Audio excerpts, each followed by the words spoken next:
Hi guys, nari ko'y chika. Na-stress ko kay may isa ka lalaki, nanguyaw siya na ako. Ako siyang gipangutana kung unsa iyang trabaho. Ano siya? Construction daw. Kung ha? Construction lang? Wa ka naglantaw, ka naghuna-huna.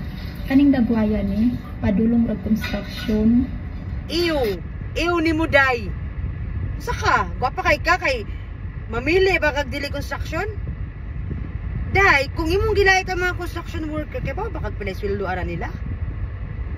Gilang lang nimo siya, kabaw baka nga wa kag pinoy-anan karon og dili tungo sa mga construction worker? Uy, mga construction, paminaw. Kabalo mo, mga akong ginapili. Like kanang pulis, seaman, tapos guwapo, Oh my God. tapos macho, puti, tangkad, mga naman. Hindi ka kapasal. Isa na yung construction. Uy, nauti mo ra. Uy, hala. Uy, di yun ako. Uy, di na gyud ka kapasardaan sa iya. Ipon mo Gusto niya, macho. Okay. Ano pa sa isusin ako sa mga words eh. Nawar ko diyang ipon, nagsuhi-suhi. Iskat ng lihanan. So, kanawang ipon mo, nagsuhi-suhi na gano'n na. Day, sabi na ako masulti ni mo, no? Anong yung mag-underestimate ni mga construction worker?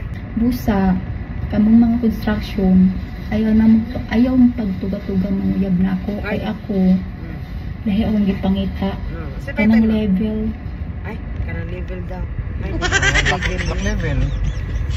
baka nga kung ba na construction worker po siya, ipagkita na ko ang picture nga, maguban-uban ko niya para mapadali lang ang iyang trabaho. Nagtaod siya mga gate, mga glass. Upan din. Pero bilang ako, sa kaasawa, imbes kay matuog ko, mapahuway, muadto ko niya, muapas ko niya. Kaya para mapadali ang iyang trabaho. Dili ko mutabang og kanang panday niya ha, or rin sa bayang gitaod. Manghipos ko sa mga gamit. Yeah. Manilihig ba ko ng palibot ng iyang trabahoan para mahinlo, iniglakaw niya. Ayaw pag inana day kay kanang di dali matrabaho sa construction worker, labi ng karon tag-init. Sobra. Grabe ang ilahang kuan, sakripisyo good para makahimo og building, balay, or sa panadira sa dalan.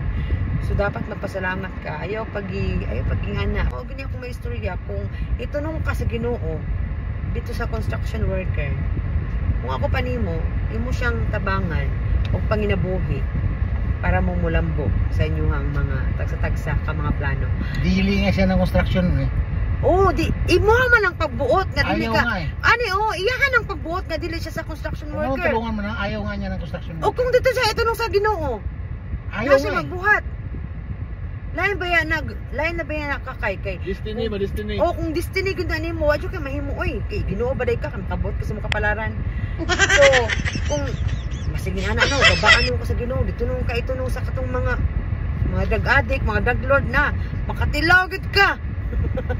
Pero hinaot nga dili kay Siyempre babae man gihapon ka no, di man nimo deserve, pero ang hinaot ko nga ay pag content og ginana oy, kung unsa ni imuhang content na ingon ka nga basi nga content ra ni di ni tinuod, ayaw kabaw ba kang uban nag-scripted na lang sila dirag pangitag content para lang naa sila ma-upload nga dili sila maka-insulto og tao bitaw. Dapat yung anak na lang puka na uban kita kana manghihi na lang aning Facebook kay mo man nilang content mas may pa nang inana day kaysa ka namang underestimate kag tao, pero ayaw panghihi kay kasabang kang mita sa Facebook.